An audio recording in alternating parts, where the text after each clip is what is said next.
Hi, this is Deepa from Easy Samayal. இன்னைக்கு நம்ம புதினா சட்னி பண்ண போறோம்.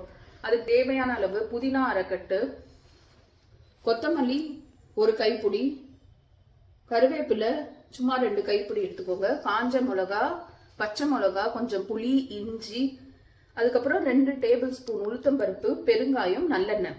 இது வச்சு இன்னைக்கு நம்ம புதினா சட்னி பண்ண போறோம்.